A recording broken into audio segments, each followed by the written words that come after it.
Hoy vamos a desarrollar un análisis acerca del expediente 004-2024 del Congreso de la República. Tenemos el auto del Tribunal Constitucional.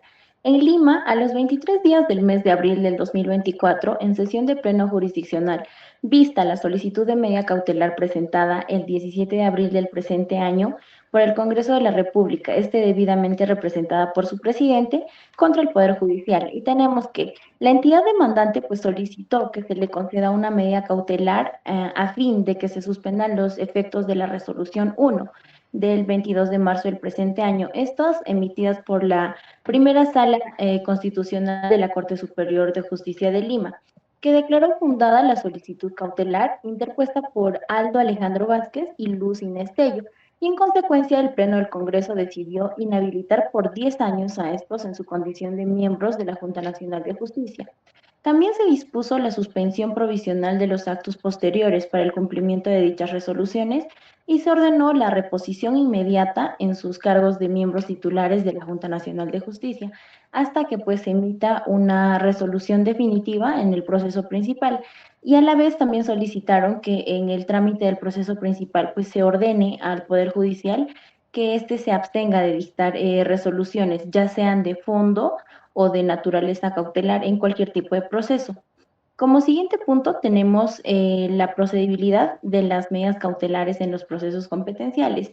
Se sabe que las medidas cautelares en los procesos competenciales pues se encuentran destinadas a neutralizar la posible ineficacia de la decisión que se emite en el proceso principal, lo que esto permite garantizar las competencias constitucionales de la entidad demandante, así como la propia supremacía de la constitución política. Es así que tenemos en el artículo 110 del nuevo Código Procesal Constitucional donde establece que a través de una medida cautelar el demandante puede solicitar al Tribunal Constitucional la suspensión de la disposición o resolución o acto objeto del conflicto. Dentro de esta tenemos los requisitos concurrentes, que son la verosimilitud o la apariencia de la afectación competencial invocada, el peligro de la demora, la adecuación y el principio de la reversibilidad.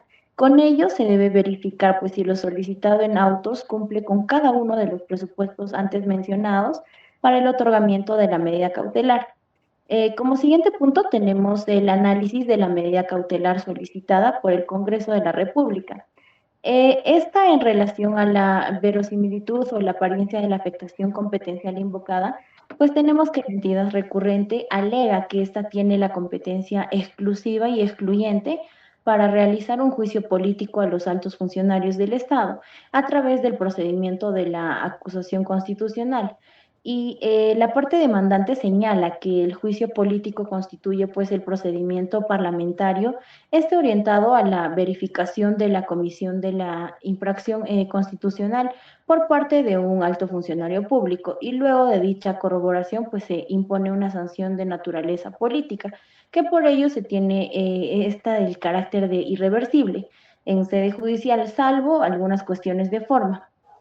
Es así que tenemos el 5 de marzo del presente año, pues diversos miembros de la Junta Nacional de Justicia, entre ellos Luz Inés Tello y Aldo Alejandro Vázquez, recurrieron mediante un proceso de amparo al Poder Judicial solicitando que éste se disponga la nulidad y o se deje sin efecto todo lo actuado respecto de la denuncia constitucional 373, mediante pues lo cual se propuso acusarlos por infracción constitucional bajo sanción de inhabilitación, así como también la nulidad de todos los actos orientados a su destitución o inhabilitación. Doy pase a mi siguiente compañera. Bien, continuando con el análisis de la medida cautelar solicitada por el Congreso de la República, este se enfoca en tres principios, en tres aspectos principales. El primero es la verosimilitud de la afectación competencial, donde se cuestiona si realmente las acciones del Poder Judicial han afectado de manera significativa las competencias del Congreso. En este caso se argumenta que no hay pruebas suficientes para demostrar que el Poder Judicial interfirió de manera indebida en las funciones del Congreso. En la siguiente diapositiva se habla del segundo punto, donde está el peligro en la demora. Se evalúa si hay un riesgo inminente que justifique la necesidad de tomar una decisión rápida respecto a la medida cautelar. Y aquí se concluye donde, dada la posibilidad de revertir las decisiones judiciales en caso de error, no existe un peligro real que amerite una acción inmediata. En la siguiente diapositiva se habla del principio de reversibilidad, donde en este principio establece que si se concede la medida cautelar y luego se determina que fue un error, se deben poder revertir todas las acciones tomadas, y también se argumenta que es posible corregir cualquier error cometido y restaurar las competencias del Congreso. En este expediente, el Congreso de la República solicita una medida cautelar relacionada con un juicio político donde va en contra, ¿no? En contra de dos miembros de la Junta Nacional de Justicia. Aquí los hechos de la demanda incluyen argumentos sobre la competencia exclusiva del Congreso para realizar juicios políticos y la supuesta interferencia del Poder Judicial en esas competencias. Aquí la ratio decidendi se enfoca en evaluar la verosimilitud de la afectación competencial, el peligro en la demora y el principio de reversibilidad, donde se concluye que no se demuestra adecuadamente que el Poder Judicial haya interferido en las competencias del Congreso y que no existe un peligro inminente que justifique la medida cautelar y que se puede revertir todas las acciones tomadas si se determina que fueron incorrectas. Eso es todo por mi parte. Le doy el paso a mi siguiente compañero. Continuando con el análisis de la medida cautelar, esto supone un riesgo para el sistema de administración de justicia. Se advierte que permitir que miembros inhabilitados participen en decisiones relacionadas como la designación o destitución de jueces y fiscales tendría efectos negativos en el sistema de justicia en general, deslegitimando tales acciones. El ejemplo específico de conflictos de intereses se menciona en caso específico donde un juez con proceso de ratificación pendiente ha emitido una medida cautelar a favor de personas que podrían decidir su ratificación. Esto resalta la urgencia de la medida cautelar para evitar conflictos de interés y mantener la integridad del sistema judicial. El siguiente diapositiva, por favor. Adecuación de la pretensión. Acá se argumenta que la solicitud de suspender la resolución cuestionada está directamente relacionada con el objetivo de garantizar la separación de poderes y proteger las competencias constitucionales del Congreso. En el principio de reversibilidad se señala que si se determina que no hubo menoscabo de las competencias del Congreso, la medida cautelar puede revertirse sin perjuicio grave, ya que los procesos competenciales tienden a resolverse más rápidamente que los procesos de amparo. Siguiente diapositiva, por favor.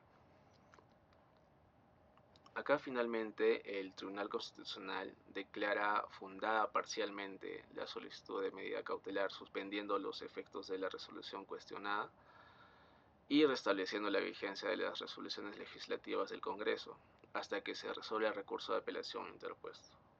Doy el pase a mi siguiente compañero.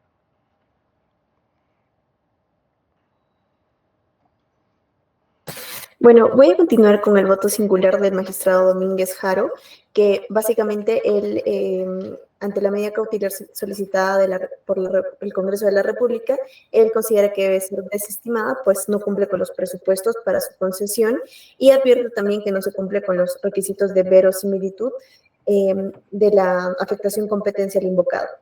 Siguiente diapositiva, por favor.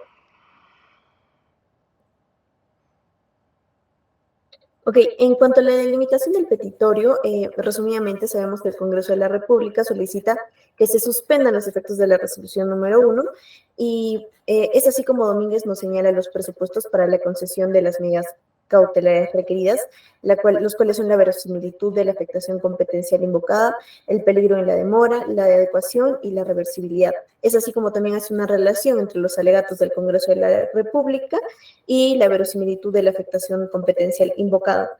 Respecto al Congreso, él nos señala que la tutela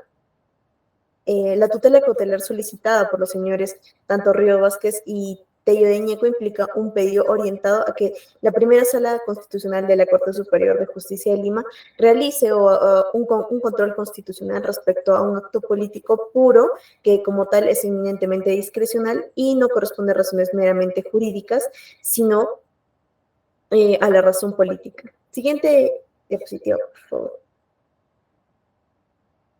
Bueno, por ello, en esa misma línea se evidencia que la primera sala constitucional incurrió en un manifiesto desacato a lo decidido, además que esto vendría a contravenir con el artículo 112 del nuevo Código Procesal Constitucional, y en esa misma línea la primera Sala Constitucional de la Corte Superior de Justicia de Lima, con la emisión de la resolución número 1, estaría reproduciendo estos actos de menoscabo en sentido estricto. Es así como también Domínguez, antes de evaluar la verosimilitud de la afectación competencial invocada, considera pertinente exponer ciertos puntos en torno a al proceso competencial. Siguiente diapositiva, por favor. Ok. Respecto a ello, él lo divide en 3 puntos. Primero, que estima oportuno recordar que el proceso competencial vendría a ser un proceso constitucional autónomo respecto de otros procesos judiciales o constitucionales que tiene por objeto velar por el respeto de la distribución de las competencias estatales que la Constitución consagra. Así también, lo que respecta a la separación de poderes, el Tribunal Constitucional señala expresamente que la existencia de este sistema vendría a ser un equilibrio de distribución de poderes con todos los matices y correcciones que se impone en nuestra sociedad actual, y que ésta sigue constituyendo una idea central, una exigencia ineludible en todo Estado democrático y social de derecho. Así también, su último punto, pero no menos importante, menciona que la Constitución ha juridificado el poder estatal y a su vez lo ha desconcentrado en múltiples centros de poder limitados por esta misma. De modo que adicionalmente tenemos los poderes clásicos estatales, que vendría a ser el legislativo, ejecutivo y judicial, y también tenemos algunas parcelas del poder que han sido conferidas a determinados organismos constitucionales y a los gobiernos tanto regionales como locales. Siguiente diapositiva, por favor. Bueno, como último análisis sobre la verosimilitud de la afectación competencial invocada, Domínguez nos dice que no es correcto señalar que el procedimiento parlamentario de acusación constitucional incoado contra Luz Tello y Aldo Vázquez, en su calidad de miembros titulares de la Junta Nacional de Justicia, se encuentre exento del control constitucional de naturaleza jurisdiccional. Sino, por consiguiente, estas personas tienen el legítimo derecho de cuestionar a través del proceso de amparo las decisiones parlamentarias que, según ellos, vendrían a agraviar, a fin de que estas afecciones dejen, o básicamente se deje sin efecto estas afecciones que ellos denuncian, por lo que resulta constitucionalmente lícito que, en ejercicio de derecho fundamental al acceso a la justicia, interpongan una demanda de amparo para poder revertir esta agresión y uso fundamental. Sin embargo, esto no vendría a significar que se pueda revisar la constitucionalidad de cuestiones políticas que no son justiciables. Siguiente diapositiva, por favor. Para culminar, Domínguez Jaro también señala que examinar la sentencia de fondo que se expira y no en el marco de la evaluación del presente pedido cautelar, más aún si se tiene en consideración que en este estadio procesal no vendría a resultar viable revisar la corrección de la apreciación de la primera Sala Constitucional de la Corte Superior de Justicia de Lima. Asimismo, también examinar la sentencia de fondo que se expira y no en un marco de evaluación del presente pedido cautelar, sino más aún que se tenga en consideración que en este estadio procesal no vendría a resultar viable revisar la corrección de la apreciación de esta sala, ¿no? Y es por todas estas razones expuestas que nos señala Domínguez Jaro que él considera que el requerimiento cautelar que está solicitando el Congreso de la República no cumple con el requisito de verosimilitud de la afectación competencial invocada, y por ende resulta inoficioso evaluar el cumplimiento del resto de requisitos para su concesión. Le cedo la palabra a mi siguiente compañera. Bueno, yo les voy a hablar sobre el voto singular del magistrado Monteagudo Valdés. Bueno, en el primer punto que toca, el presente voto singular, él no comparte los resultados de mayoría por sus colegas. El artículo 110 del nuevo Código Procesal Constitucional dispone, ¿no?, que a través de esa medida cautelar el demandante pudo haber solicitado al Tribunal Constitucional primero la suspensión de la disposición o el acto de conflicto, ¿no? Asimismo, el Tribunal Constitucional, para el otorgamiento de las medidas cautelares en este tipo de procesos, primero va a requerir la configuración de manera concurrente en determinados presupuestos cuya verificación determine el otorgamiento o rechazo de la misma. Ahora, en la siguiente diapositiva dice, ¿no?, de esta manera debe analizarse si en el presente caso cumple con los requisitos, ¿no?, o puede acreditarse, ¿no? Primero, tiene que cumplir si hay verosimilidad o apariencia de la afectación competencial invocada. Esto quiere decir que haya un vicio de competencia sobre la base de un examen preliminar o sumarísimo de los actuados. También debe denotar que haya peligro en la demora, digamos, emitir un pronunciamiento que suspenda la eficacia del acto en materia de controversia a fin de que no genere efectos constitucionales. También debe estar la adecuación de las prestaciones, que significa que, digamos, en el caso de que el tribunal cometiera alguna falla, no puede poner en riesgo innecesariamente los derechos o competencias de las partes demandadas. Y por último, está la acusación o el principio de reversibilidad, que en el órgano constitucional concede, ¿no? Digamos, al confirmarse, digamos, la existencia de la afectación o menoscabo de la competencia invocada en la demanda, se puede retrotraer las cosas al estado anterior o al momento en que se dictó la medida. Ahora, la concurrencia de estos presupuestos, como pueden ver, se fundamenta en el artículo 18, ¿no? Que dice, primero, que la medida cautelar solo debe delimitarse a garantizar el contenido de la pretensión constitucional, teniendo en cuenta primero su irreversibilidad, el orden público y el perjuicio que puede ocasionar. Y en segundo punto, tiene que verificar si el pedido cautelar presentado por el Congreso de la República cumple con cada uno de los presupuestos reseñados para su otorgamiento, ¿no? En especial sobre la verosimilidad o apariencia de afectación.